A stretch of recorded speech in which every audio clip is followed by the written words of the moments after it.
What's going on, everybody? We're back with the Real Bodybuilding Podcast. This is episode number 155, and I am here with the talk of bodybuilding, Derek Lunsford. How are you, man? I'm good, man. Thanks for having me on. It's been a minute. What does the shirt say? You got a Lunsford? What? You got to want it? Oh, okay. You gotta want it. I like that. I like Got that. the O. Yeah, I got it. I got it. Listen, so Hady won the Olympia, but I feel like you've been the talk of the show just because of the dramatic entrance you made. I think since 92 or 93, we haven't had somebody make a open debut and be second. So Crazy weekend. Crazy weekend. yeah.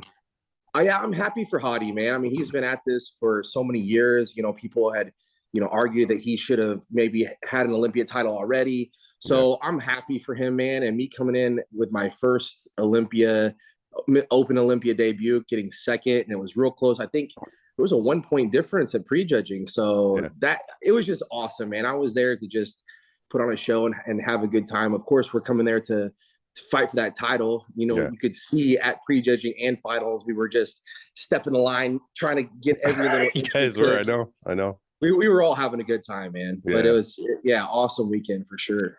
So going into the show, let's go back like 6 months before prep, and maybe not 6 months, but you got the special invite and you're getting ready for the show. As you're coming in, obviously you're going there to be first, but did you think you had a chance to beat these seasoned open guys who've been there and who, outweigh you, frankly? I mean, maybe because of height, whatever, but did you feel coming from the 212 that you could crack that top six and be there? Was that something that you really knew you could do? Yeah, I figured this would be a question that you wanted to ask. Truthfully, to be just 100% honest, I felt like if I came in at my best, having Hany behind me in my corner, dialing me in, I truly felt like I could be in that top three mix. Yeah. I told my wife and everyone going into it, I said top five this year would be a win for anyone. Okay. Anyone in that top five is a win. Yeah. But for me, I truly felt like I could be in that top three mix. So I had the belief and the confidence that if I put in the work and again, having Hany behind me, all things lined up, I could be right there. Did some of that confidence come from that guest posing in Pittsburgh? Because I know when you did that, I mean, I think Nick obviously held a little more size over you, but I mean, just looking at that in Brandon, but just looking at you in that lineup, I'm like, you compared very well. So did that guest posing kind of springboard that confidence a little bit? Maybe a little bit, but look, at the end of the day, man, this is bodybuilding and this is art, right? So I'm trying to just build my best physique. We're talking about the competitive side here of it, but truly that's just where my mindset's at. Now that the governor's off, there is no more weight cap. I just get to build my best physique without any restrictions. And that is purely where my mindset's at. And so, we could talk about the competition of maybe a Rami at 300 pounds or some of these taller, bigger guys. But really, I only have what I have to work with, for better or for worse. So that's it. That's where my mindset's at. Yeah. When you did the 212 and you were winning, or when you were getting ready for those shows, I know you had to come down quite a bit in weight.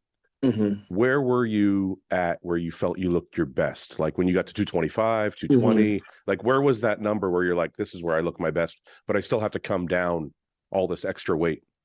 I would say around the 220 mark or so, or more or less, maybe a little heavier, a little less. But around the 220 mark, and then I'd have to shave off, another however many pounds to get to that 212. So I felt like that would kind of deflate me a little bit. And that's why you wouldn't see the muscles popping as much. And people would say conditioning. But then if you think about it, actually, it's just more I needed to be filled out a little bit more and let my body have that extra muscle tissue. Yeah. And that was something I said going into the show, because somebody said, is his conditioning going to be on point because he's trying to be bigger? And I said, his conditioning might be better because he doesn't have to come in as stringy because he's trying to make, he's losing 10 pounds to get into the weight class. Right. So I could see that for sure. With the governor being off, what was the weight on stage? Do you remember? Or the weight of the morning of the show? Do you remember that? Yeah, it was around the low to mid 230s. Yeah, that's 230. crazy. That's crazy, man. So how much weight do you think you put on this year? 10 pounds, maybe, tissue? I would say pushing a little bit more than that, maybe, Yeah, actually. I 10, mean, because you 15 got to think pounds. we had like, it was totally unintentional. It was just like this year, we're coming off the Olympia. I'm eager. I'm right back in the gym training hard. But I probably should have like taken it a little easier if after last year, we had 14 months between last year's Olympia to this year. So if I just gained 1 pound a month from last year to this year, like it's 14 solid pounds. And that's pretty reasonable if you ask me. Well, for people watching that aren't like hardcore bodybuilding fans, people throw around numbers quite easily, but 14 pounds in a year is a dramatic amount of muscle tissue. Like that's a lot of work. So in the off season, when you guys are putting on mass, did you do like peaks and valleys with your off season, or was Hany just feeding you straight through the whole 14 months? Or until prep started anyway. After the Olympia in 2021, he was more or less like, here's your guidelines to your meal plan. Like, I don't want to like be hovering over you and telling you have to eat this meal at this time every day. Yeah. But I want to make sure that this is like kind of where your carbohydrates are at. This is how much cardio you're doing. This is where your weight's at. And like, so those were like the parameters that we stuck with. And it was just like every few weeks, my weight just kept going up. I kept getting stronger and bigger and harder. And it was like, oh man. So at some point around like the Pittsburgh Pro time, he's just like, dude, like I need your weight to come down if we're gonna do the 212. And I'm like, man, I'm eating like 200 grams of carbs right now, and I'm doing like a half hour to 40 minutes of cardio on the stairs, actually. And that was when we did the guest posing, and I was weighing like close to 260. So okay, I got a couple questions, I guess, but we'll start with the easier one. Was it at that guest posing, or where was it where he was like, I don't think I'm going to be able to get you back down? How far along in the year were you guys like, did you guys finally decide? I mean, obviously there's a final decision that probably came later in the year, but were there previous conversations where you're like, I don't know, like, let's see how things go? Like where was the time where he was like, I think we're going to have to go to open? Yeah, I came off of the guest posing, and just immediately the whole internet was just like, oh my God, open. Yeah. So I don't know if it was that evening or maybe the next day or next week or something like that. I'd asked him, I was like, so what do you think? I mean, like, I'm kind of starting to see what everybody else is seeing too. Like I put on some size. And he said, don't buy into the hype. Like, that's literally what he said. Don't buy into the hype. Like, you're not stage ready. This is an off season. Yeah. And that was a guest posing. So we need to actually refine your physique and start to come down and get closer to what you'll actually be on stage before we even know if you're ready for open. Yeah, that sounds like Hany. Yeah. Yeah, well, you worked with him, so you know how. Yeah, he's very measured. Yeah, that sounds like something Hany would say. Yeah. And people are like, oh no, like they already knew it. It's like, no, like he was even telling me then, don't buy into the hype. Like we're still doing 212. And I'm like, in the back of my mind, I'm like scratching my head, going like, but I just want to see what my body can do. I want it to just go. And I'm like, okay, I get it. Like I'm listening to you. You know what you're doing. Yeah. And then a couple months later, that's when we put in for the special request, special invite, and received it. And people at the time, I think that was like 14 weeks out, and people were saying that like, I'm actually surprised they didn't wait, like if in stuff, like surprised that they actually like came out and said it this soon. Why? And I was like, well, we were being as because people thought it was like, oh, it was planned. Yeah. So we're like, no, we're being as transparent as possible. Like we're trying to tell everybody everything as soon as we know. So well, it sounds to me like after that guest posing, maybe you both had it in your minds, but Hany is very measured in his approach. So I could totally see him saying that. So you guys decide to go open now. Yeah. When you decide to go open, you're 14 weeks out. That's when we got the request approved. Yeah. Okay. So actually, before I go there, I want to go back a bit because there's two more questions I got from your off-season plan. One, do you like the idea of having guidelines instead of having somebody hold your hand? And two, are you allowed to tell me some of those guidelines for your diet? Like, can you give some of Hany's information away, like as far as the guidelines go? Yeah, that's no problem. I do like it having off season more to where I have a little bit more of the reins control. In a sense. It kind of makes me just feel like free. Like if I want to go like yesterday I had a rest day, so I spoiled my wife. She's like, today is my day. We're going to do everything that I want to do. So she wrote on these little cards, like she put like 2 cards, wrote down like, I want to either make breakfast at home or go to brunch. And so I got to pick. And so of course we went to brunch, you know, went to dinner. So anyway, like I like to be able to have that freedom to be able to go, and if I want to go to a restaurant and take my wife out to dinner, I can do that. Now, for me, and this is why I think Hany like allows me to do this, is because he knows that like I want it. Like my shirt said, you gotta want it. Like I want to be my best. So like I'm on my bodybuilding meals right now. Like I just finished meal 2, like as if I was in prep 3 weeks ago, you know? So same consistency on the meals, same consistency on the cardio and the training. It just gets kind of shifted where I'm not doing quite as much cardio. I backed it off maybe 10, 15 minutes and not doing it on like leg days, things like that. Training still 6 days a week. Training hasn't changed. I will say like, I'm not going as like crazy and intense. It's more of like a 85, 90% workout. And I'm not using quite as much free weights at this time. And then, like the food, I get to have a little bit more fat and a little bit more carbohydrates, but really I would say instead of eating like, 150 grams of carbs or 100 grams of carbs, I'm eating like 300 or 400 grams of carbs a day. So it's just that small bump, but it's all essentially the same thing. So when you start the off season though, when he gives you that guideline, and I like that too. He kind of did, he did that when I work with him too. And I don't like, you have to do this, you have to do that in the off season, because we know it's a little bit more free, but that guideline, is it like, I used to do this with John. Was it like, hey, you can choose from these proteins, you can choose from these carbs, and these are the amounts I want you to have? Is it kind of like that? And then you plug in what you feel like 100%. Yeah. But the thing is I like that anyway. Like I feel better. I'm mentally like clearer, mentally, physically, everything. I feel better, and my body improves the most on it. My training improves. But again, I think he knows that, or he does know this about me. That's my personality. I'm just a bodybuilder 100% through and through. Whereas if maybe I wasn't so disciplined and dedicated and committed to it, I would want to go and just smash a bunch of normal kind of food, and he would say, well, like, this is your meal plan. So Hany's how many coaches have you worked with before Hany? Just I had one other coach previous to okay, so Hany's only your second coach. This question has come up quite a bit. I've seen it online, and I'm just curious your thoughts. Working with a coach who's working with one of your main competitors, how did that, and not that there's any bad blood, obviously. You and Hady's a great guy and you're a great guy, so I'm sure you guys are fine, but is there anything that enters your mind that thinks like it's an issue in any way, shape, or form that he's coaching like your main competition? It depends on who that coach is. So like when I coach people too, like I just had someone call me up yesterday, one of the athletes that I coach. We have a team that's going to one of the shows, St. Louis Pro Show. Actually, we're having a team come there and compete at that show.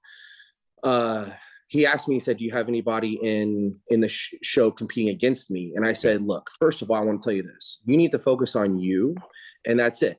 I see where your concern is coming from, but I said, look, like your success is my success. Like I want to see you be your best, and I want to see all the other competitors be their best. Now for you, no, I don't have anybody else in your class, so you don't have to worry about that. But if I did, I want you both to be your best, and I'm not going to give you any less effort or them any less of guidance, just because I'm wanting to hold one person back and help someone else more. So that's me. That's the way Hany is. I believe that my success is his success, and so why wouldn't he have number one, number two, like Phil? Yeah, of course, and that makes sense for Hany. But for you, let's say, and I think during your prep, it's never going to matter. I think the time I'm thinking of is backstage. How does Hany navigate that? If you guys are both pumping up, does he help both of you? Does he help nobody? Like, how did he manage that? Was he with you backstage? Yeah, he was there. There was like a bunch of coaches and people back there. It wasn't like he favored anyone. Actually, as a matter of fact, it wasn't even like he was paying attention to us at all. Like we were like doing our own thing. He was over watching the TV. He was watching the TV, looking at the other competitors on the screen. So, and when I would come up and like ask him a question, it would just be more like, what do you think? Yeah. And he's like, you need to like do this different when you go, like when you're posing, or no, it was good. Like, it was like just that, like, there was nothing, we weren't hanging out. He wasn't like, oh man, like you need to do this. It was just like, just That's there, great. Man. Yeah. And me and Hady were just right there next to each other the whole time. Like, really, it's pretty cool. I think I should share this. Most fans probably think that there is like, not bad blood, but like this competitiveness like all the time. But really, like backstage at the Olympia, everybody's helping each other. Like, if you need something, like everybody's there to help. Yeah. And I'm sure you experience that too. And I think that that's really important to help grow the sport of bodybuilding that we all love and share together, is that like, there really doesn't need to be this all the time. At the end of the day, like the work's done. We're just there to, it's like show it off. And it's kind of like our celebration weekend. So there's nothing more that we can do. I think we should just be there for one another and help one another. And that's what I've noticed between me and Hady, also with all the other competitors as well. So sure. So I want to get to the show and you guys actually competing, and I want to get your thoughts about it. But before I do that, I want to kind of get your walk through the week with you. When did you guys actually get to Vegas? Were you there like a week early, 2 weeks early? When did you actually fly in? I got there Saturday evening. The week before, So the week before. So you get there. I think like Chris got there maybe the Wednesday before, like a week and a half, like a little earlier than me. I don't know when Hady came in, but I came in that Saturday. So the first thing you guys had to do was athletes meeting, and then you guys had like a meet and greet and a press conference, right? That was on like Wednesday, Thursday? Yeah, that was Thursday. So when you get to the I want to mainly touch on the press conference. I'm kind of a fan of the previous press conferences where they had the different levels and everybody's kind of sitting on the stage together. Same. This year, so that's what I was going to ask you, is how did you feel about the press conference, and do you prefer the old style versus the new style? What's your thoughts on that? I think everybody kind of prefers the older style. I think they even addressed that on the Sunday seminar, is how they wanted. They've been trying to do different things to just make it entertaining, but I think that they want to maybe go back to the other way. Not that this way was bad. It was just different. And I think it was, I kind of enjoyed it, to be honest. Some people did, some people didn't, but I kind of liked how Blessing come out and was like doing the WWE stuff, which again, it's personal preference. I like seeing new things, new people trying different things. And, even though some people may have disagreed, I thought it was entertaining just being on stage. But I don't know, I think for bodybuilding, I think the way they used to do it with like everybody sits down and like ask direct questions and stuff, I like that. I just kind of felt like the older style allowed for everybody to get on stage and everybody to have a couple minutes with a microphone, because it's for some of these guys, it's the biggest. Just being there is one of the biggest achievements they're going to get. So it's nice to have them on the stage and ask and be able to answer some questions. So moving from there, the next day was prejudge. Well, you had the athletes meeting. I want to ask you about that because, or not athletes meeting, sorry, the meet and greet. Yeah. I want to ask you about that because I don't think people realize that when you weigh 250 pounds or when you're as heavily muscled as you are, that standing around meeting people actually can be a detriment to your physique. So how long were you at the meet and greet? I'm always there the whole time. So as an athlete, you're right. It does take away from your physique standing around. Like, okay, let me just say this. When I'm not backstage at the Olympia or doing something that I need to do, like athlete check-in, whatever, I am in the hotel room with my feet up, laying down, resting, trying to nap, and when it's time for me to get up to eat, I eat, and then I lay right back down. So that's what we do the last week into the show.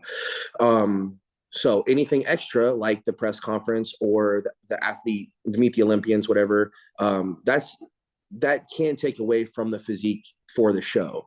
But I also love it. That's also like one of my favorite things to do. I love connecting with people, and I typically have one of the longer lines. So I'm grateful that everybody wants to come out and catch a word, whatever. But I thought it was pretty cool this time. I hate doing this because I feel like such a jerk, to be honest with you, but it came time where it was like 8:30 and we stopped at 9, and I had like still a really long line, and it was time for me to eat. Like I had a scheduled meal at this time, and I was like torn. I'm like, what do I do? Do I stop and eat this meal, or do I keep going? Because like I don't want to stop. And like everybody around me, whether it be like my team, like whether it be my wife, my friends. Actually, Hany came by and said, "Hey, you need to eat right now." Too. But even the people standing in line said, "It's okay." Like everybody, they're like, "It's okay. Like eat your meal. Great. We want to see you do well this week. We want to see you win." Like literally, they got me a chair. I'm like, really, guys? They got me a chair. They said, sit down, eat your meal, don't even rush your meal. And I'm over here like trying to scarf it down really quickly. And everybody's like, no, just chill. You're good. Like we're here to support you, like really support you, not just get a picture and leave. So I thought that was like super awesome. But of course, in the back of my mind, I'm like, I'm that guy. I'm that bodybuilder that's like eating his meal, not paying attention to anybody. But I was still talking to him. I think most people, I think if you're at the meet and greet, you're probably a little bit more of a, I don't want to say hardcore fan, but you're more of a fan. So you kind of understand that the guy's got to sit down and grab a meal. Plus, I mean, if somebody's standing in line for half an hour, they've seen you standing there shaking hands and on your feet the whole time. And so if you sit down for 5 minutes to eat, I think they all get it. I think if you're sitting down the whole time and you're kind of ignoring people and whatever, then that's probably a little different. But anyway, sorry, what were you gonna say? The problem I have that I need to get better at is like I spend too much time talking to like one person. I'll spend like 5 minutes, 10 minutes talking to one person, and like people say I need to like hurry that up a little bit. But that's the thing is like people are there to talk and have a genuine conversation, not just a hey like picture, see ya. Yeah, I didn't. So. You know, it's funny. It's good. How old are you, Derek? 29. Yeah. See, it's great that you've learned this at such a early stage in your career. I didn't understand this until I was like 35. But it was the same thing at our booth. So we had a podcast at our booth, and we were trying to do 5 to 10 minute sessions because there were so many people in line that want to get into the podcast. Yeah. And I just couldn't do it. I'm like 5 minutes is not enough time to sit down and hear somebody's story as to why they like you or why they like the podcast, or for you example, why they like Derek. And so I get it. It's like you get stuck in this, not stuck, but you get involved in this conversation with this person, but you want to, it's almost like people are waiting in line for however long. Yeah. But you feel like you want to give each person their moment and their conversation. Exactly. And then the longer it goes, I'm like, well, I just spent like 5 minutes with this person, 10 minutes with this person, another 5 minutes with them. So I'm like, these people here that have been waiting even longer. So I need to really give them even more time. Do you know what I mean? So it's just like this vicious cycle that keeps going. And the worst part about it is if you try to speed up, you then it's even worse because the people that are waiting in line know that you had 5 or 10 minutes with the previous people. So it's a very tough thing that I don't think, but you know, what's funny is you always appreciate the people that do stand in line for that long, because like, I'm sure you had, like we had people waiting in line for the podcast for 2 or 3 hours. And I'm like, it's literally 2 or 3 hours, because I was just at an event in the off season a few months ago. It was out in Denver, and it was just at a supplement store. Yeah. And we asked periodically throughout the event, we said, how long have you been standing here? We asked the very first person that got there early, and then we asked periodically. Every person was there for 3 hours standing in line waiting. I was like thinking to myself, I wouldn't stand in line to even my own dad said that. He's like, I wouldn't stand in line that long to see you. I know. Like, I'm not that important. What the fuck are you doing here? I know. So no, it's cool. That's why I'm grateful for it though, man. That's why I don't take it for granted. So I'm like, nobody needs to care about my bodybuilding career or journey. It's something I love to do. I'm grateful that I get to do it anyway. And to have all these people's support is just like, it kind of blows my mind, to be honest. I'm just thankful. Derek, do you feel like you've grown as a person? You know, your personality. Do you feel like you've grown in the last couple of years? Because you were on the podcast a while back and you seem very different. Yeah, I don't feel like the same guy at all. What happened? Where did the change? Where did the change come? We could talk about this for hours. I'm gonna try to. We got time. How do I say this? So let me just spit it all out as much as I can. So growing up, it was like I had it good. Like I was provided for very well. I got to do a lot of things, sports, this and that and the other. But I didn't realize that I had this chip on my shoulder from people saying you're worthless, you'll never make anything yourself. And so I thought, or you're lazy. So I thought, okay, I'll show you how great I am. That Muhammad Ali quote, I'll show you how great I am. I know it. So I didn't even realize I had this chip on my shoulder my entire upbringing. So I took it into wrestling and I became a college wrestler. And then I realized quickly in college, this won't be my future. So my identity was I'm a wrestler. Now I'm not a wrestler. So who am I? And I had this competitive spirit. I found bodybuilding.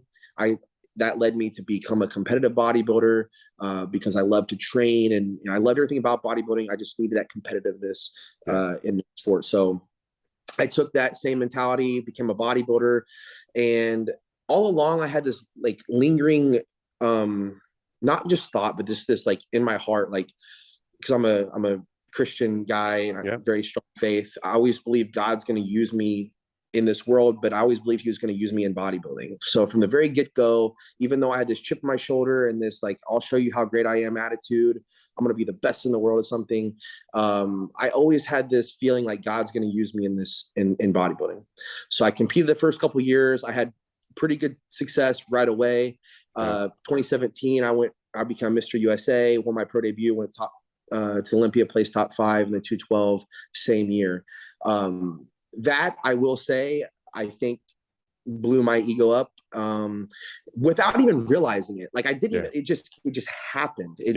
I'm like, it was like, okay, finally, see, I'll show you how great I am. Like, look at me now kind of thing, you know? And so it just kind of crept up on me without even me noticing it. And, you know, for a couple of years now I'm trying to battle my idol, Flex Lewis, like 2018, like I looked up to him so much and he was such a great champion that I wanted to beat him then. So then I took second to Flex in 2018.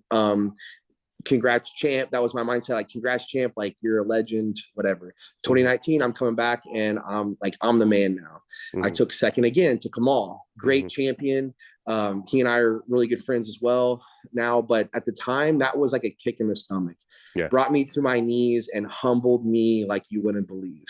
And then I just felt like the entire bodybuilding world, like it was me. It was all in my head. I felt like the entire bodybuilding world just like hated me for some reason. You know, and I was like, oh no, I just want to like curl up into like a shell and just like go away. So what did I do? Let's see, 2020 rolled around. And everybody knows 2020 was a rough year for everyone. I went back to Indiana and I was just like, I want to know what it's like to just be like Derek Lunsford from Indiana, not this put on a pedestal myself, Derek Lunsford, this ego-driven Derek. Like, I just want to know what it's like. Because again, my identity was wrestling to bodybuilding. I want to put my identity in me. I want to know who I am. And so I went back to Indiana. I just felt like what it was like to be back in the gym I first started training in, and just back to my roots, my family and where it all started. And I was like, okay, so that was very important for me to do.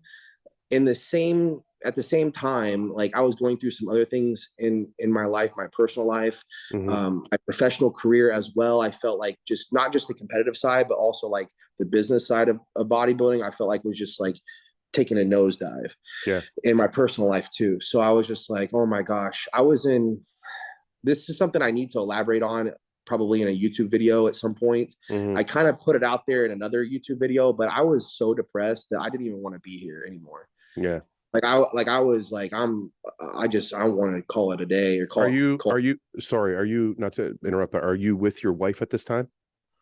Now we've been together for like 12, 13 years, but we were still like, we were engaged, but we were young and we weren't like how we are now, married and like like we've always been committed. There's nothing like going on there. No, I get it. Like, we were a younger couple. The reason I ask is not because I think anything was going on or you had a bad relationship. The reason I ask is I know from my own difficulties or mental battles that having that wife next to you sometimes can pull you through it. So dealing with those hardships in that year, was your Yes. wife one of the reasons that it kind of got you through the days where you didn't want to be here? Because I know how difficult those days are.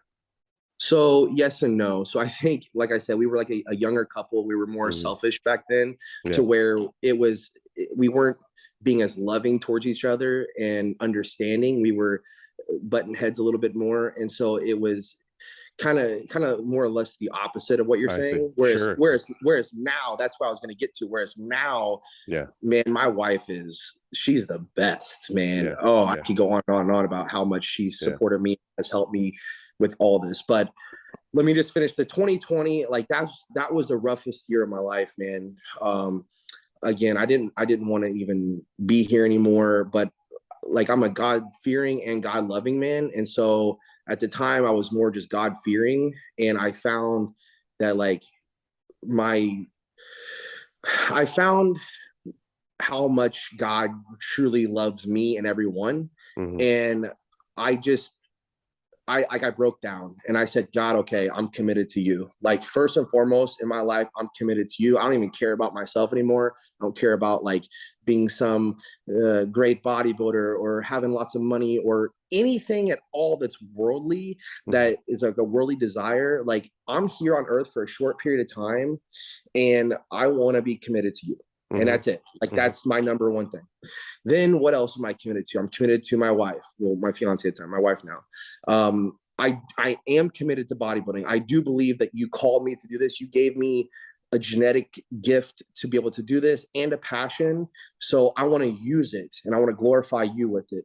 And so all these things kind of started coming together as like my core values and the foundation of my life. And I thought to myself, okay, this 2020 Olympia prep, which was with my previous coach, I thought to myself, well, if this is it, if this is the last time I ever compete, which I didn't believe it would be, but I thought to myself, if this is the last chance that I ever have at doing this, like I want to put my all into it. And also I want to change like who I am through the process, through the toughest time physically and mentally of a prep. I want to also change these habits and characteristics of myself.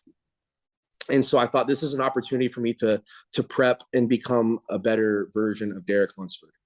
And so people were surprised that from 2019 placing second, I was all upset and angry that 2020 I placed fourth and came off with a smile on my face. Because I felt like that was like a finish line for me to be like, okay, I'm done with this depression. And real quick, you can't just say I'm done being depressed. I know. Like, but I was like, I'm moving forward. So it was like a finish line for me for like, I'm done with this depression. I'm moving forward in my life. I'm going to be happy. And I'm going to, whatever God has for my life is going to be, what he wants is best. So it was crazy. The very next night, I went backstage because the next night was finals for the Open. I wanted to congratulate Rami on his first Olympia win. And what do you know? Hany and I start talking. It was just like right away, God was like, I'm going to line this up for you. Now you're doing it right. You're doing it for me. You're not doing it for yourself anymore. It's all for the right reasons. And so I'm going to start showing you the path. And it took through 2021 for me to continue to keep this mindset and keep these habits going, because it takes time. You can say I'm this new person or I want to be this new person, but it takes time to develop because you're challenged all the time to revert back to the old ways. And so, I mean, the last couple of years, I've really tried to like stay true to who I want to be and those core values. And thank God I have people like my wife, my friends who are also, fellow Christians. I have Hany, who has helped me tremendously, not just as a bodybuilder, but like the mental, so like the mental side of it too. So all of this has just kind of come together over these last couple of years to where I just don't even feel like the same dude. Like I'm almost embarrassed to even think about. It's funny when you look back. I have that same feeling. It's funny when you look back at your behavior and you're like, it's like cringy a little bit. I want nobody to watch those videos. Like you're nothing.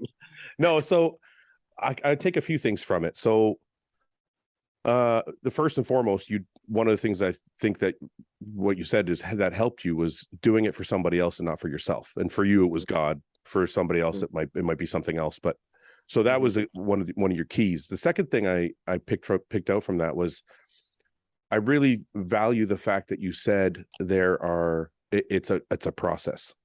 Because I do think that people, when they struggle with depression, think it's a quick, like, you know what, I figured it out, I'm not going to be depressed anymore. Yeah. And there is no like, I figured it out, quick fix. I like that you said that it's going to take time and there's going to be days where you revert. So the question comes to mind is, when you revert, or you feel yourself reverting back to that selfish person or depressed person, what is like a trigger? What is something that brings you back to the proper thought process? Purpose. And that's why it's like my Christian faith, like at my core out, and all that I'm doing here on earth is I want to glorify and honor God. I want to bring people closer to Christ and connect others to him and show them that like his way is better than our own. And so for me, it's like, that's why I like to differentiate like the calling versus the purpose. Is like, people say, well, your purpose is to be a bodybuilder. No, it's not. My calling was to be a bodybuilder, I believe. And my purpose is to serve God, serve others, honor and glorify him. So if I feel like I'm not doing that, if I'm living into the world and having these, like you said, reverting back to my old ways, then I'm probably not honoring him and I'm not staying true to my purpose. So then it goes, oh, well, then you better correct that and get back on track here. Okay. So for me, that's what it is. Is there somebody in your life, like, will your wife pull you aside and go, hey, I'm noticing this or that? Or is it just something you get from yourself? You gotta know it for yourself. And I don't think it's that hard. If you know, I think we all know right from wrong. Yeah. And we know when we're not doing right. So we're like, so you're holding yourself accountable to that, but also giving yourself grace too. You can't beat yourself up and feel guilty all the time like you're a bad person. We all are sinners. We all have faults and flaws. It's like just getting back up and on track and getting back, back at it is the most important part. But having good people in your life to fellowship with, having a strong spouse is super important. Yeah. She doesn't, well, sometimes she pulls me aside and says, hey, Derek, listen here. You know how it is. but truly, I mean, yeah, we definitely have those conversations, but it isn't like, I don't know. It isn't as direct as what you're saying, but, friends, I think it's important to have your friends too. Like, you need to have good quality people in your life that are like-minded, so that you can be there for them and they're there for you, good times and bad. So sometimes I'm dealing with something and I call up a friend, hey, listen, I'm struggling today, I'm just having a rough day, can you come over, or like, can we just have a conversation? I do this, especially on prep, and they're like, yep, I'll be there tonight. Okay, cool. Boom. And they do the same or I do the same for them. So they'll say, hey man, I'm not good. Like, can I just come over? I'm like, perfect. I'm like, I know you're 3 weeks out, but like, I'm dealing with this. I don't care if I'm 3 weeks out. Get over here. It's probably going to help me in some way. That's really good.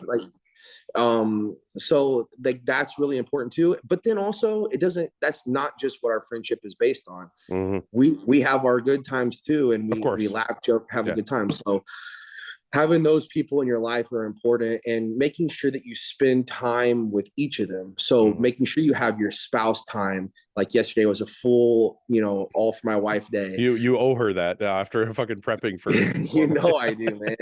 As much as she put up with. Yeah. Oh man. So then also, I think you need to have your friends time too. And then you need to have your alone time. So, and then also time spent with God, in prayer. So I think it's important that you have that balance. Yeah. You mentioned grace, which I think is a very valuable point, because I think a lot of people, when they're struggling with mental issues or struggling with depression or anxiety or anything like that, they beat themselves up a lot. And I think when you're working towards being a better person, you're always trying to check boxes to be that better person. But I think a lot of times we forget the grace box. Yes. Like we forget the box that says, hey, it's okay if you fucked up. Let's just figure it out moving forward. Like, a lot of people don't do that. And I think you end up in a constant state of analyzation of yourself never giving yourself a break. So I think that's absolutely. I think it's a really valuable point that you made. You Sorry, go ahead. you can kind of compare it to bodybuilding, like as if you slip up on your diet, you have a cheat meal or something that you weren't supposed to have. Are you going to sit there and beat yourself up for a week about it, or are you just going to get back on the plan? You missed your cardio. Well, you shouldn't have done that. You know, you shouldn't have, but just get back up on it and get back up on the plan. Same thing in life. It's like, look, we're going to mess up. There's going to be challenging times where we don't pass the test. But at the end of the day, like, what are you going to do? You're going to sit there and dwell on it? Because that's not going to do anything for you. Just move forward, you know? Yeah, it's a really good point. I want to go back to touch on something before we move forward to the show. Yeah. You said something about hype and how it kind of crept up on you. And I thought that was a really good way to put it, because I felt the same thing happened to me. Luckily, you caught it way sooner than I did. But I felt the same thing happened to me. And I've actually, since being out of the sport, have seen it happen to like a few people that come to mind. And you're right, it does creep up on you. It's not like you consciously wake up and feel like you're better than everybody else. You kind of I think social media has a lot to do with it, because people are telling you you're great all day long, and you start to kind of almost believe it a little bit and forget who you are. So I don't know if you want to touch on that a little bit, how you felt that came into play. Like, I don't know if there's any. So real quick, I didn't have those people I just mentioned in my life a few years ago. And I didn't have that deep rooted foundation, you know, those core values within me a few years ago. It was just all for me.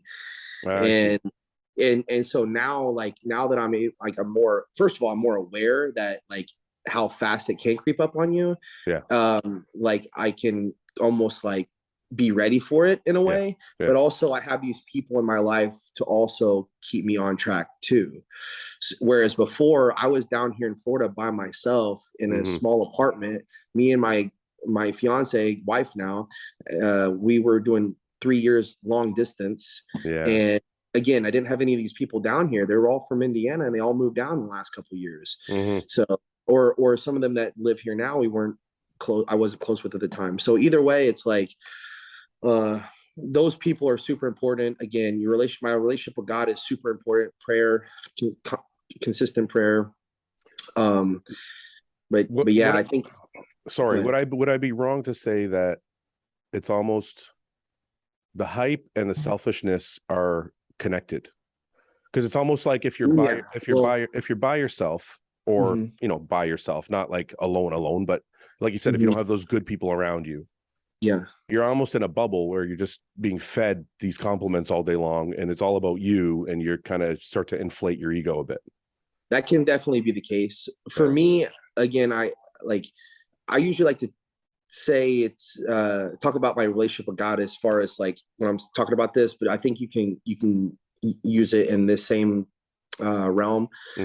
So like for me, it's easier when I'm struggling, like in a prep, for example, when I'm like, I don't know how I'm going to make it through this cardio. I don't know how I'm going to make it through this day. Like you've had those times where it's just like, you question, how am I even going to get through this? So I'm like, God, I need you. Right. Now in the off season, things are a little easier. Things are good, you know, comfortable. It's like, maybe I stopped praying quite as much because, you know, I see.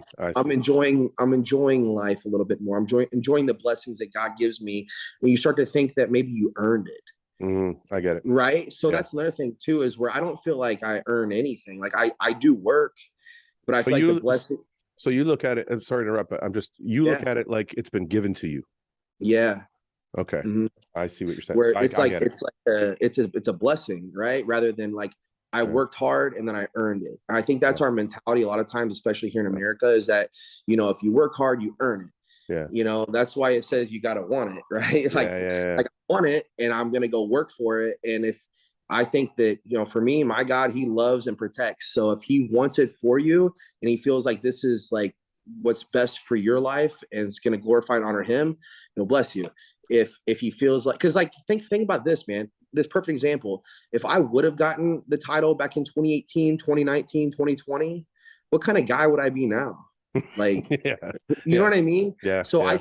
I think he was protecting me by not giving me what I wanted or what I felt like I earned or deserved or whatever. It's like he was protecting me. He was like, no, it's not your time. You're not ready Yeah. for this. You can't handle it. But then when you are able to handle it, then here you go. Like, Yeah. now you're. Yeah.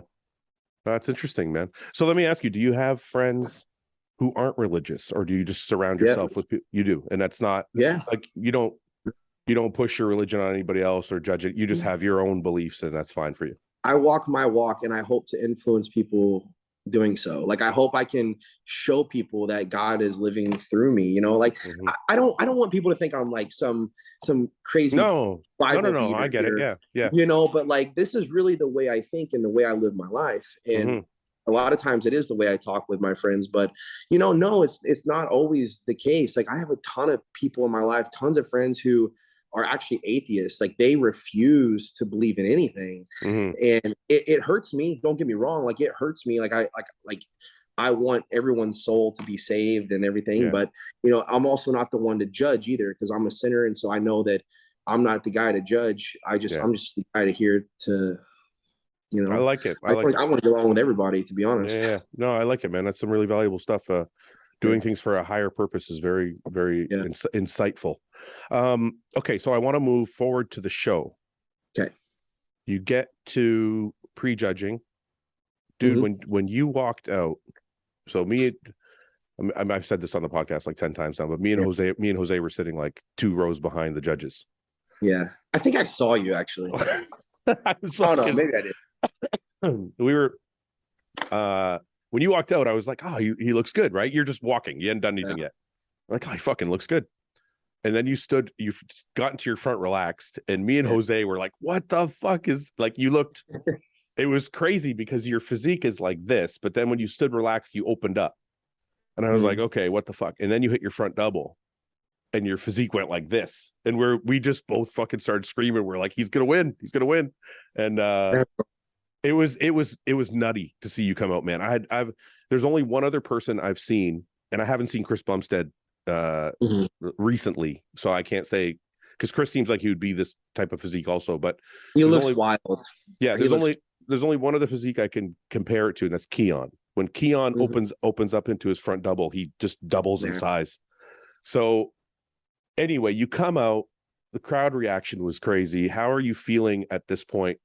Going, because I know when you're on stage, I don't know about you, but I know when you're on stage, like, I can hear the audience, and I can hear when I hit a shot and the audience cheers. It kind of gives you more, right? So walk me through the walking out to your own man routine. So just to be straightforward, this was the proudest moment I've ever had in my whole bodybuilding journey. And I don't know if I'll ever have it again. I said this in my recent YouTube video that I just posted today. Yeah. But dude, that was the proudest moment I've ever had in all of my bodybuilding at any moment. So I walk out and I'm like, all right, let's go. Let's do this. My turn. Okay. And then I'm like, I take a few steps out, and then the music changes.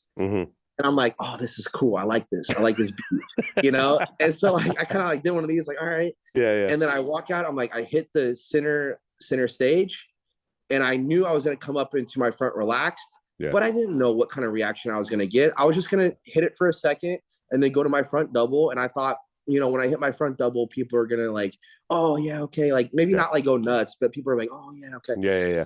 But when I went into my front relaxed, dude, I literally felt the energy of the room. The air of the room got sucked out with everybody goes, like, I heard every person in the room's just like breath got taken away. And I was like, oh, wow.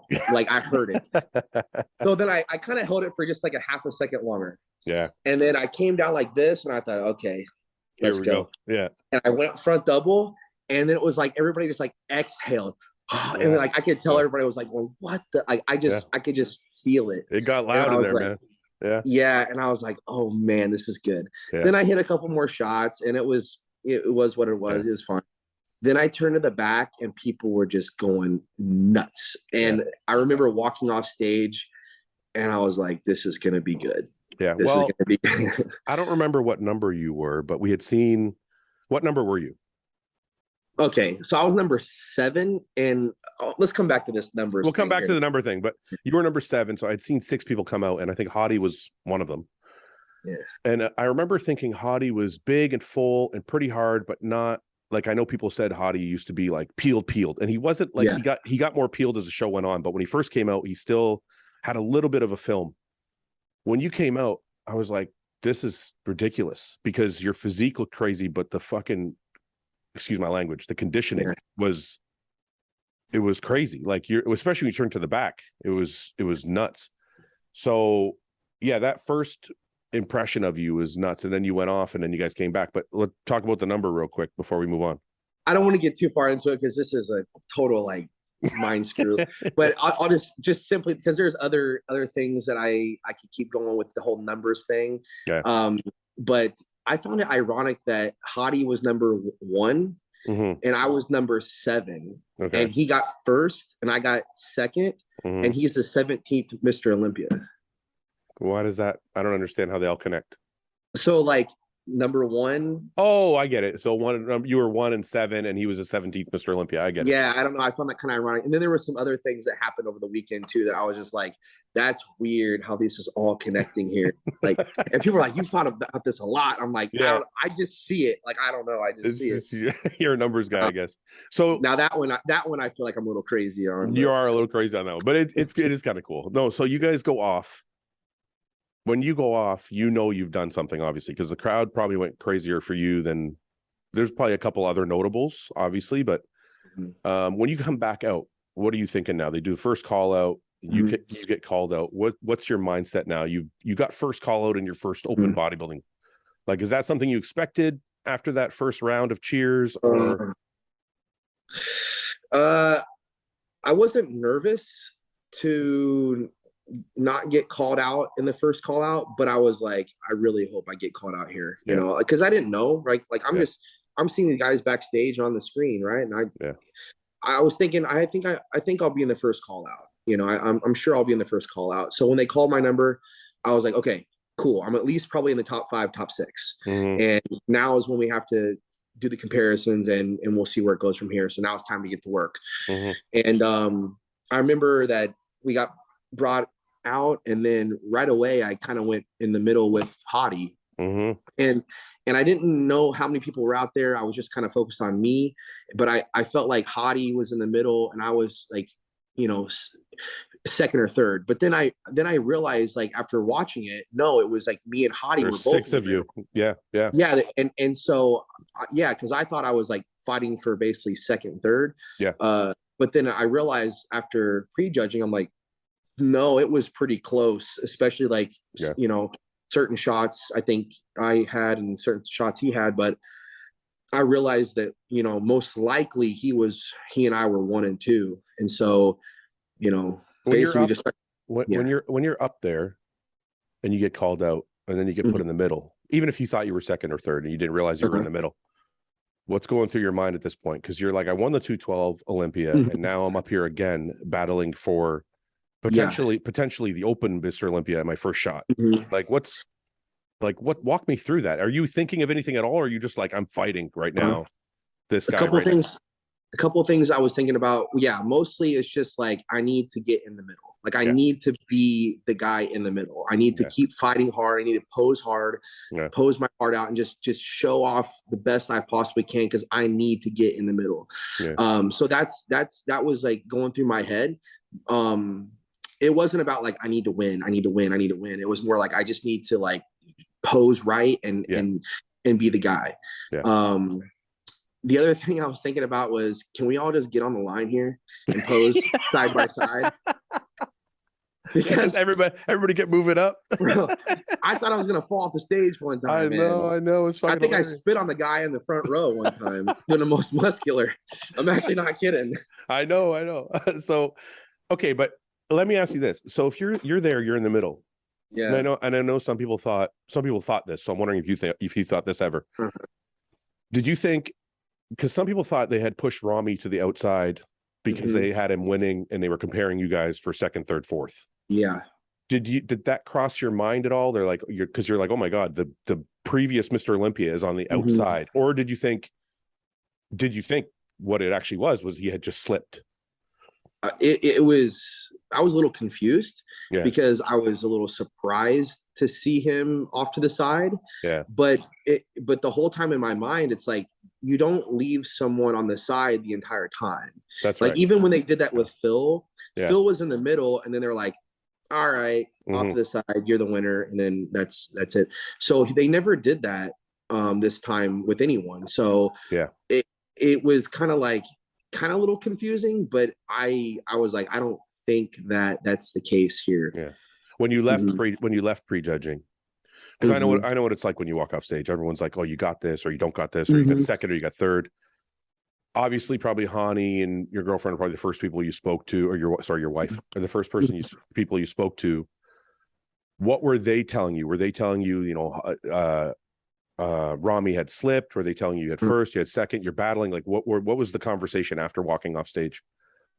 There was no conversation about Rami or any other competitors. It was more like it's you and Hady, and you can win this. Like it wasn't just like my wife and Hany, but there were other people. Yeah, of course. That were backstage. Was like, you might be taking this title home tonight or tomorrow. And I was like, well, we'll have to come back tomorrow and find out. I can't imagine. Look, man, this is going to sound weird to some people, but I know after working for 12, 14, 16 weeks, whatever it is, put your heart and soul into a show and then showing up and doing well.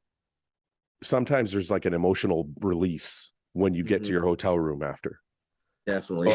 So I can't imagine, because I've obviously never been at your level. I can't imagine what it must have felt like to have all the pressure of being the 212 guy that's come up, being a younger guy, and just all the hype, leaving prejudging, going back to was there like this just emotional release, or were you just locked in? There a little bit of both. So I never really felt pressure this entire time. Really? Believe it or not, there was never this pressure that I needed to perform. I feel like I've already embarrassed myself in the past anyway. I actually. But how is that possible? All eyes were on. Listen, going into the show, there was a few people. It was like Nick was saying he was going to win, so obviously there was all eyes on Nick. Andrew was kind of a newcomer that people were expecting big things from, and then there was you. I mean, I'm probably leaving somebody out, but primarily those were the three people I heard talked about the most, and you didn't feel any pressure. No, because like I told you before, man, I feel like I'm kind of already embarrassed about years past to where I feel like, man, if I'm a hated person, or if I embarrass myself, like there's just nothing I can do about it. Like I know me, I'm going to give my absolute best. I'm grateful to be able to do this. I'm thankful for my life. And that's it. Like, I just want to, for me, I just want to show up at my best. And if I don't, I want to figure out why. Was it me, or was it something else? And I want to correct it. I want to just keep getting better. That is completely, totally my mindset. It's because it's the only thing that I can truly control. So your question after prejudging, going back to hotel room, was there was a definite relief. Like, oh man, I'm in the first call out. I was in the middle somewhere, and this is already a good weekend.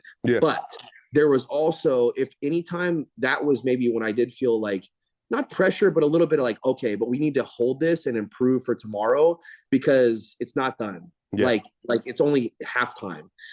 And I think I even made a post like that, said halftime or something. But that's really how I felt. I'm like, it's not over. It is not over. Like I could have went back and like, oh man, I did it, top, whatever places. But for me, it was like, okay, they said I'm really truly fighting for that title, and I believe that I am. I need to come back better tomorrow. And that was it. And I have confidence knowing that Hany's in my corner, that he's going to keep me right and dial me in even better.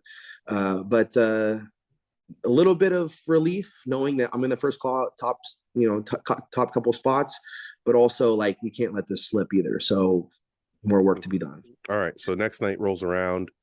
You guys probably had a little bit of water. You slept really well, kept the meals pretty stable. Next night rolls around. I ate a lot of food actually the next morning.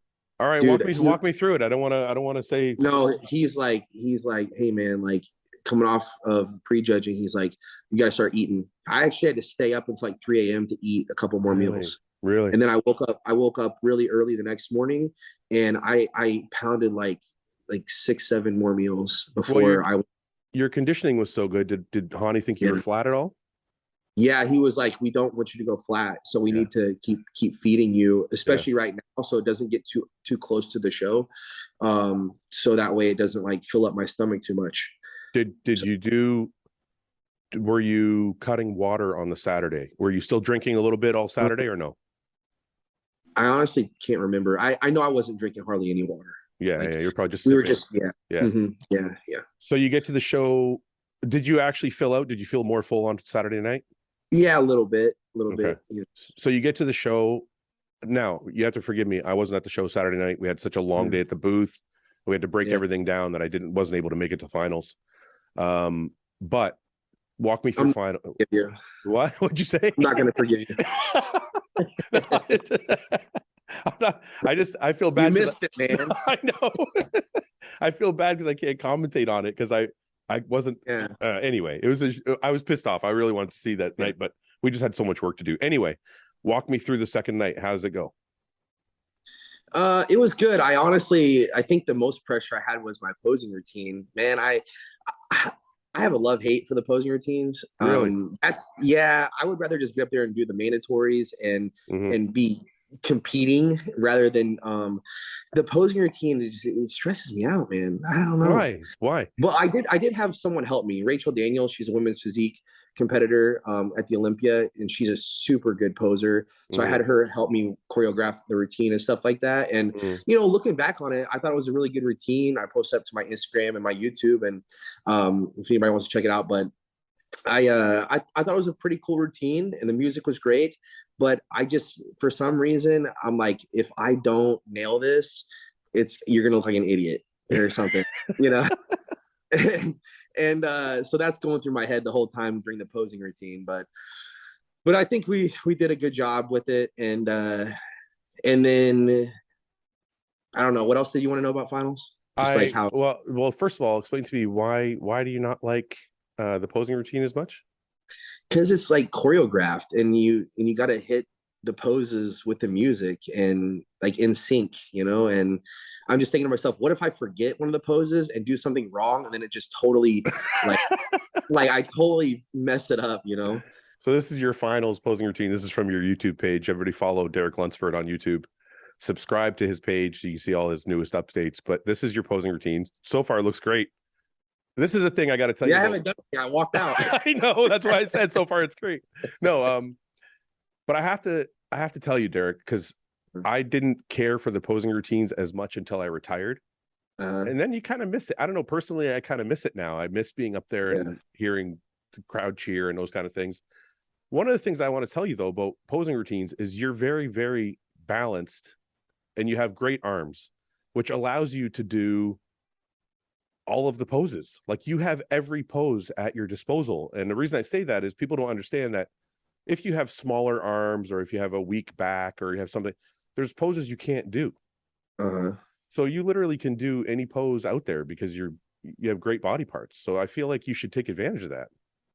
I think I just put too much pressure on myself, to be honest. Like I want to put together something like really awesome. Yeah. Like I overthink it. Yeah. I mean, it's a good routine. I can't play the music, unfortunately, or else I'll get demonetized. But no worries. But all the shots look good. When you look at your physique, since we're watching your physique, what is it that you want to improve on for 23?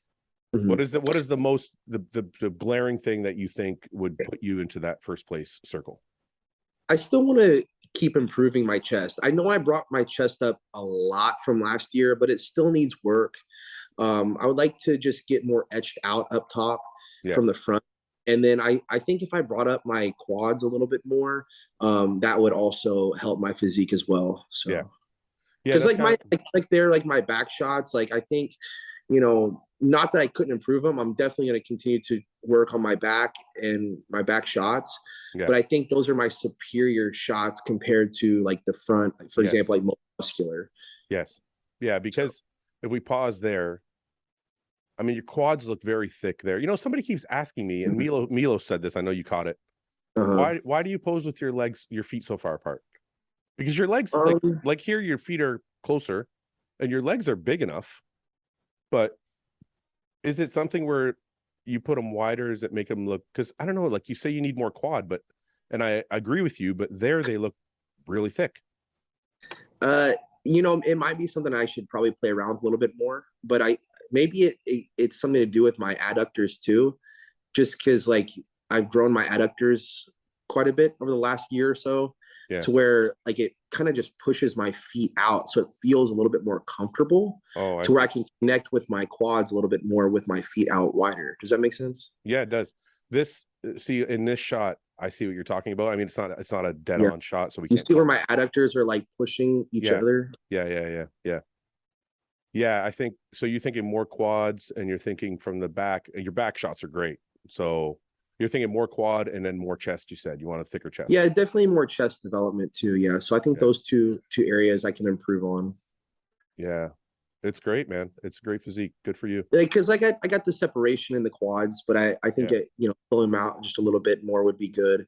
And then if I can get better separation in the chest and a little bit more. All right, tissue. So you do the routine. They call you guys back out for a second round of judging. Yeah.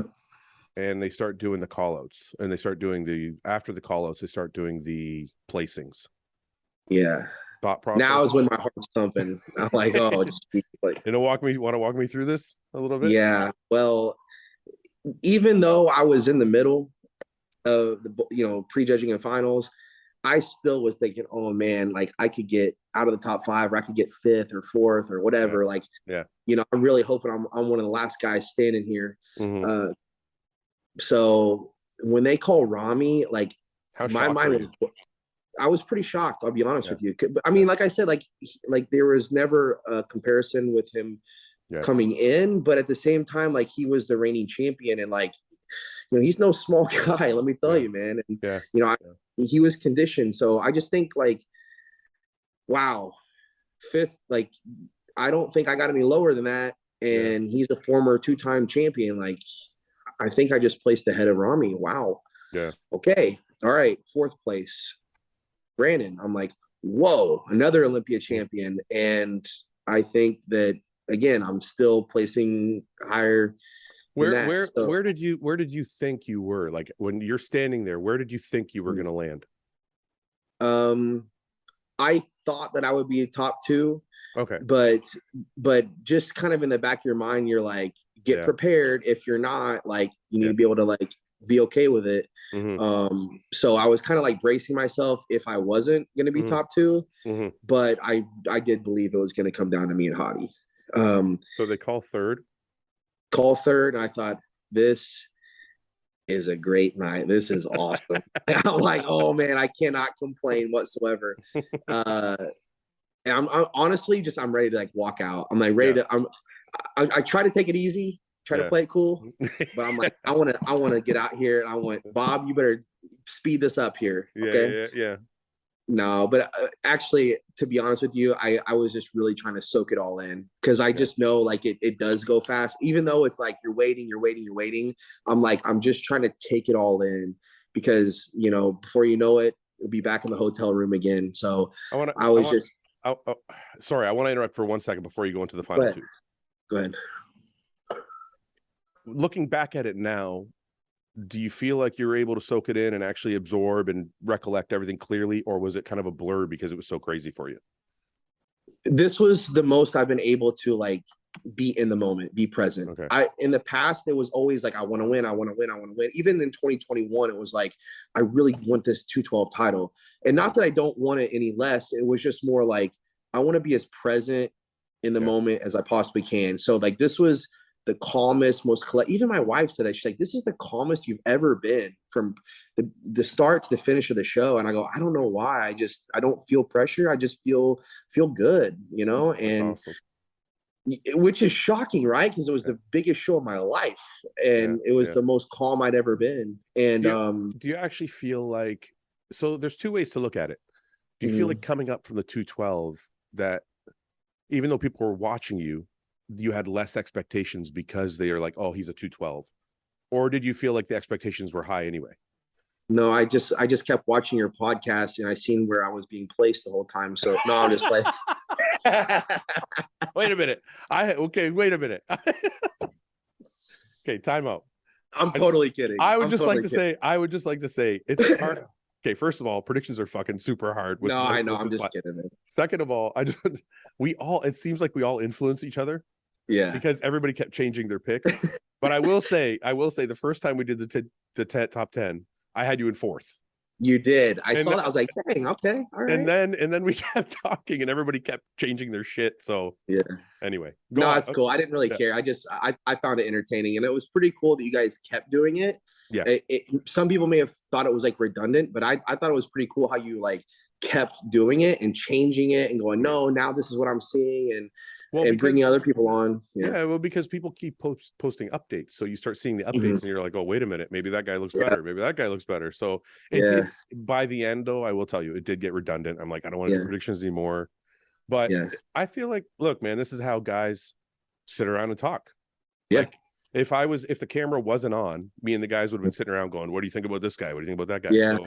So it was just, no, it's good. I think you should keep doing it like that. I mean, if it's a topic that comes up, it comes up, man. I mean, so it was such a crazy top 10, or even top 15, top 20. Like trying to figure it out was nuts. But anyway, so you're standing there at the end. It's you and Hady, and Bob's doing his thing. And what's the thought process? Well, I'll be honest and transparent here with this one too. So I'm standing there, and I start to pray again, just like I did the year before. God, I want to glorify and honor you with this. So, I've worked hard. I want this title. If you want it for me and I can glorify and honor you with the title, then I want it. I accept it. If you don't want me to have this title, if you feel that it's not my time, then I accept that too. Either way, like, just give me like what you want, basically. And in 2021, when I prayed that, I felt this in my heart that like I'm getting this title. Like it's like I'm receiving it right now. And then he called my name and I got it. And I was like, no way. Like, this is amazing. Yeah. Something told me like, it was just like, it's just not your time. I don't know. Like, I don't know what I was feeling, but I was just like I felt like I was almost preparing for Hady's name to be called. Again, I don't know why I felt that way, but it was what it was. And so like, maybe that's why it made it a little easier for me to like, just, be happy for him, like genuinely happy for him. I mean, dude, you can't complain coming into your Mr. Olympia debut, getting second place, and like arguably like pushing for that title. Like, dude, I was really on cloud 9, and I still am, to be honest. And then I just thought to myself, okay, well, you're this close. What do you need to do to get better? And then I started looking and talking to Hany and thinking, okay, this is game plan. This is where we need to improve. You've already asked me that. I need to improve here, a little bit of the quads, and I'm right back in the gym now, training and getting ready for this. So, listen, awesome moment for sure for you. That's incredible. It's going to be, I feel like it's going to be hard for, there's a few people I can see being Mr. Olympia. I don't feel like, even though I feel like Hady is great, I feel like with a few small tweaks, there's like probably a list of 4 or 5 guys that could jump into that place, right? I feel like with added size in the right places, do you feel like you're next in line? Like, are you going to be hard to beat for that spot? Or do you feel like maybe it was an off year for some guys? Like, how do you feel about next year's competition? And do you think you're going to do any shows in between, or are you just like, no, I'm focused on this one big show? Yeah. So my mindset coming into this show anyway, or into the Olympia, was this won't be my best anyway. Okay. So meaning I have this mindset of I want to do this for many years and I want to continue to improve my physique, and I know that I can. Mm-hmm. And so whether I got first, second, last call outs, whatever, I just knew that this was like a new beginning for me. Yeah. And for me, it's like, how awesome is it to be like this close right to there, walking away with the title, and I know how much more improvements I can make. Yeah. So that's, like I said, that's where my mindset's at. Yeah. So my mindset is just that I like, this is a bodybuilding journey. Like, bodybuilding is art. I can only just work with what I've got. So that is purely my mindset. I really don't try to think too much about the competition anymore. I know it's there. They're pushing me to be better. So it holds me accountable. Mm-hmm. But other than that, like, I want to see these guys continue to improve and grow the sport of bodybuilding with me. Yeah. And so, yeah, I know that they're going to continue to put in the work. All these guys are super eager, just like myself. And so, again, they're holding me accountable to making those improvements myself. Mm-hmm. Where we place next year, I don't know. Yeah. I do believe that I could be the next guy in line. That's what I'm working for. That's what I'm hoping for. And as far as any other shows between now and the Olympia, I told Hany that I would be willing to do the Arnold. I would like to do it. Okay. But at the same time, I don't want it to take away from this next year's Olympia. And he's in agreement with that. He said, no, I want you to make solid improvements for the Olympia. We have 11 months between this one and the next one. Yeah. That we need to make as much progress as possible. You know, there's a chance that we may put it together like a game plan to do the Arnold and then a short off season in Olympia. Yeah. But we haven't discussed whether we want to do that or just off season. So let me ask you, aside from the competitiveness, I mean, this is a business after all. Does the money matter? Does the money matter? Because if you're second in the world and Hady is not doing the Arnold, it would stand to reason that you'd be able to go into the Arnold and win. And the prize money is like $200,000. So does that enter your thought process at all? Because I mean, it's not chump change. Yeah. It's a big right. I can't deny the fact that it's not something that is factor. I mean, dude, $200,000 or $400 at the Olympia, like, that's a lot of money. Yeah. You know, first of all, we need to recognize the promoters who are putting these purses up. I mean, geez, thanks. You know, like, you gotta be grateful for that. So yeah, of course, that's something that's, you know, in my mind, but also, like, I want to be the best bodybuilder I can be, and I want to be the best bodybuilder in the world. I want to be Mr. Olympia. That's right. And that's my ultimate goal. So yeah. Okay. So before we go, I know I've kept you on for a little longer than we normally go, but it's okay. I just got to go to the gym and train. Okay, I'll let you go. But before I'm kidding. That's good. No, I'm good. You don't need to train. You just took a second. You can take a break. No, before we go, I want to take a look at this because I know you and your wife have a little bit of fun. Yeah. I've been seeing these reels like this. You should go to hers. Go to hers. Okay, wait. Okay, that's hers. Okay. You actually, one sec, I got to stop this for one so just so I can add the sound. You actually don't you're not like shy at all. You don't give a shit. No, I don't care. You don't care, right? No. Okay, that's it. What is that? What am I listening to here? Oh, it's your YouTube is still playing. Okay, let me turn that off. Let me turn that off. Okay. On my husband. I just wanted to get on here to talk about how I save money and how I budget money every single day. Really? And I just wanted to tell you guys what my schedule was like. Let's hear it. I want to know how you budget this money. How did you do it? Okay, that was a prank she did on me. That wasn't an actual TikTok. That was like legit. Oh, was it? I was like on my phone and I was like, budget money? What are you talking about? I'm assuming she's probably like my wife. She don't budget at all. Yeah, exactly. I was like, I was like, you should be asking me those questions, I think. Yeah. All right. But no, that was a prank. But we do the reels and TikToks too. Oh my God.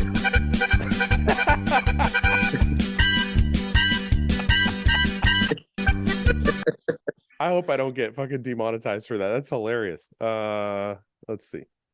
Yeah, I was just like, guys, I'm not, you don't make me do this every single time. Don't want a lot for Christmas. There is just one. Yeah, I was just. Derek, what the fuck, dude? How do you not care? I don't know, man. I think I'm just happy with my life, man. I don't know. I don't.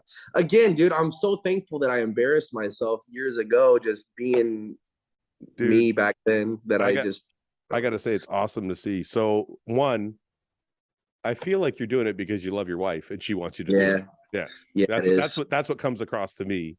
Yeah. But also it's cool as a bodybuilder, because bodybuilders don't generally act that way, right? So the fact that you're just having fun and acting like goofy is kind of cool for younger guys to see, that they don't have to be hardcore all the time. Well, that's literally me and my wife's relationship. Like, you're seeing that in these videos, and we've been together, dude, since high school. Yeah. So we've spent so many years together, and that's like just kind of how we started, how we've always been. And she was always like, everybody thinks you're so serious all the time because you're so serious about bodybuilding. I want people to see the other side of you. Mm-hmm. And so that's why she wanted me to start doing them with her. And at first I was like, no, like, I don't want to. Like, there's one where like we're like, she like swapping the shirts. I don't know if you changing the shirts, whatever. Yeah. That one was the most difficult and the most embarrassing. And I did not want her to put that out there, but I was like, you know what? If it's gonna make us laugh and make somebody else laugh, I don't care. Like, I don't even care anymore. I think it's I want to see if I can find the t-shirt. Like, so what? You know, if somebody says like, "Oh, this is stupid," you look like a moron. Like, okay, like, no, it's definitely having a better. It's definitely better for you than not doing them. Click on the Evagen t-shirt. This one? Okay. Can you? I am nervous getting on the scale. All I can think about is, I hope the number don't go up. Take your time. Just stand right there in the middle, and you can use those rails. I didn't even think that was humanly possible. That's so I am nervous getting on the scale. Have you seen 1,000-Pound Sisters or whatever? No. Yeah, that's what that was off of. Like, it was like go to this one in the bottom right with me and her. Which one? Where I'm wearing the white shirt. This one? Yeah.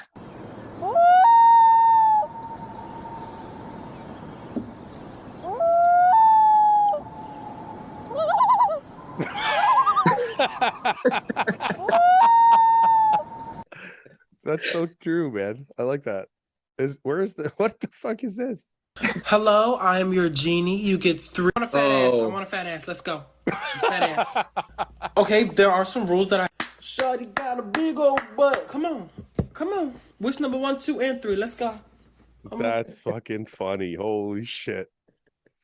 Where's the one where you guys change shirts? Is it somewhere? Oh, right there. That one, the black shirt in the middle. This one? Yeah.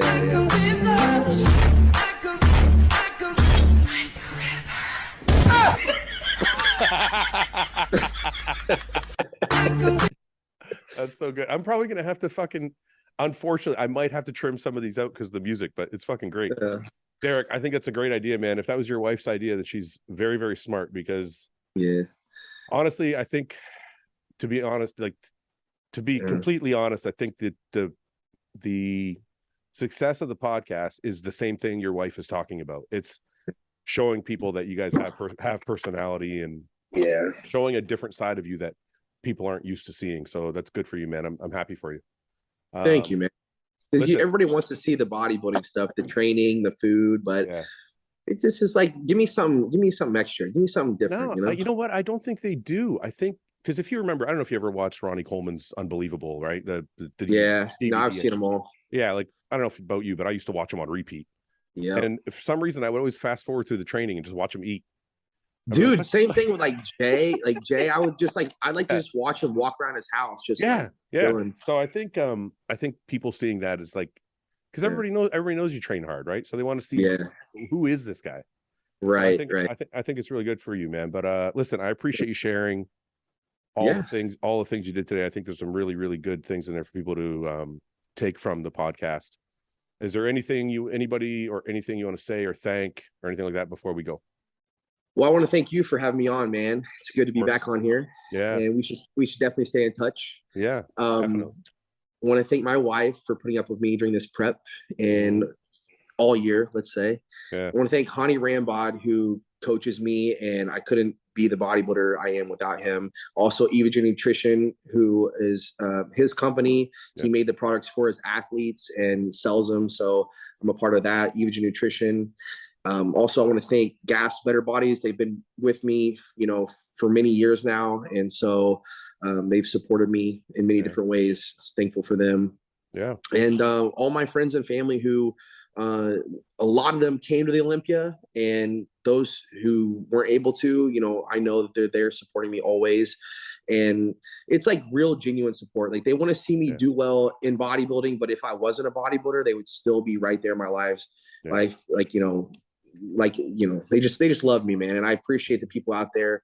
I love them too. And everybody who did come out to the Olympia and I was able to meet the Olympians or whatever, who supports me or watches my YouTube channel or Instagram, TikTok. And I just like that a lot of times gets me through some of these tough days, when I see these comments.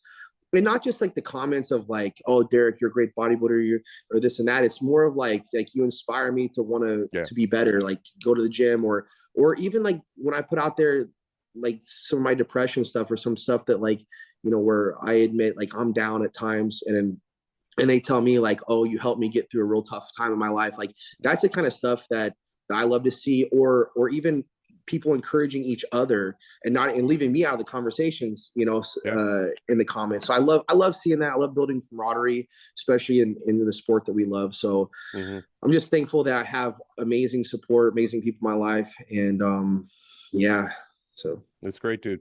All right, listen, we're going to be looking for you. I hope you do the Arnold. I really do. It's like, we'll see.